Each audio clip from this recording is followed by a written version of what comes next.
बिस्मिल्लाहिर्रहमानिर्रहीम। Total station में मौजूद जो हमारे पास एरिया का ऑप्शन है वो किस मकसद के लिए है उसके मुतल्लिक है ये वीडियो। तो इसमें जो एरिया का ऑप्शन है वहाँ पे आप ये ग्राफिकली भी थोड़ा सा देख सकते हैं। हमारे पास P1 2 3 4 इस तरह भी शो हुआ है, यानी कि तकरीबन कुछ ये हमारे पास शो हुआ है। ठीक है जी, P1 P2 यानी कि हमारे पास कोई प्लाट है, कोई जगह है, किसी भी शेप का हो, तकरीबन जितने भी उसके कॉर्नर पॉइंट हो तो उसको आपने ऑब्ज़र्व करके टोटल स्टेशन में फील्ड में रह कर ही उसके अंदर जो स्क्वायर फीट बनती हैं या स्क्वायर मीटर बनती हैं वो आप मालूम कर सकते हैं। तो अब जैसे कि यहाँ पे अगर देखा जाए तो इस जो फ्लोर है यहाँ पे अब जो मार्बल का काम हुआ है, अब फ़र्ज़ कीजिए मैं ये देखना चाहता हूँ कि यहाँ पे मार्बल वर्क्स यहाँ तक मैं चेक करना चाहता हूँ कि कितना है।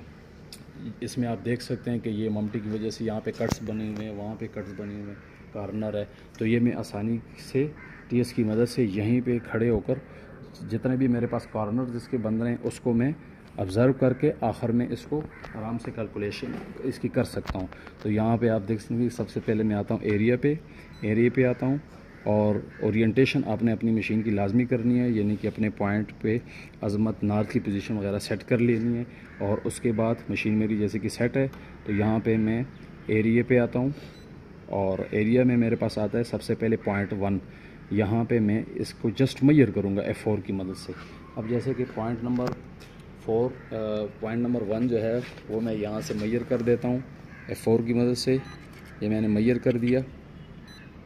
राड की मदद से भी आप अपने जो आपके पास असिस्टेंट सर्वेयर होते हैं उसको भेज सकते हैं, कोई भी बड़े रकबे का प्लाट हो जैसे भी हो वो आसानी से आप कर सकते हैं। मेजर कर लिया, दोबारा मेजर करना है, फिर क्लिक कर लेना है। जब आपके पास करेक्ट मेजरमेंट उस पॉइंट की आ जाती है तो आपने ओके कर देना है। ओके करने के बाद आपके पास पॉइंट 1 से ऑटोमेटिक 2 पे चला जाता है। तो मुझे कह रहा है कि दूसरे पॉइंट को आप डिफ़ाइन कीजिए। मैं दूसरा पॉइंट यहाँ पे मेजर कर देता हूँ और इसी तरह ओके। तीसरा मैं वो कॉर्नर कर देता हूँ और इसी तरह जितने भी मेरे पास पॉइंट है उनको मैं आसानी के साथ। अब जब मेरे पास यहाँ पे तकरीबन 3 पॉइंट हो जाते हैं तो हमारे पास यहाँ पे CALC इसका ऑप्शन आ जाता है। इसकी मदद से यानी कि कैलकुलेशन हो सकती है। ज़ाहिर है कैलकुलेशन 3 पॉइंट्स यानी कि ट्रायंगल कम से कम होना चाहिए आपके पास। तो इससे आगे 3 पॉइंट्स के बाद आगे आप कितने भी पॉइंट्स इस पर लगा सकते हैं। तो इसके आगे मैं जाता हूँ और मेजर ओके और इसी तरह मेजर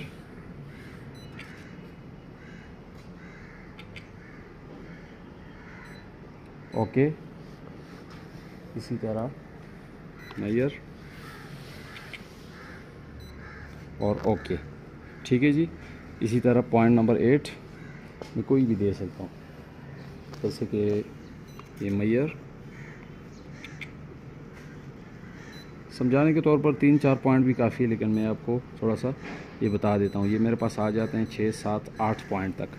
तो इसके बाद जस्ट जो F2 का मेरे पास ऑप्शन है यहाँ पे उसको मैंने क्लिक कर देना है। कैलकुलेशन का जो है इसको मैं जैसे ही क्लिक करूँगा तो ये ऑटोमेटिकली फ़र्स्ट पॉइंट को ये लास्ट पॉइंट क्लोज़ कर देगा और मेरे पास वो एरिया आ जाएगा। कैलकुलेशन पे मैंने क्लिक किया तो PA एरिया यानी कि पॉइंट का जो एरिया मेरे पास 474.53 फीट स्क्वायर आ जाता है।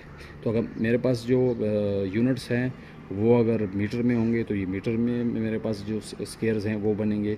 अभी फीट्स में यूनिट्स चल रहे हैं तो मेरे पास 474 स्क्वायर फीट ये एरिया बन गया और एकड़ में मेरे पास शो हो सकता है। तो ये जस्ट आपने फील्ड में ही इसको मालूम कर लिया कि यहाँ पे एरिया कितना बन रहा है। सो ये तरीक़ेकार है, इसकी मदद से आप एरिया डिफाइन कर सकते हैं। Thanks for watching. अल्लाह हाफिज़।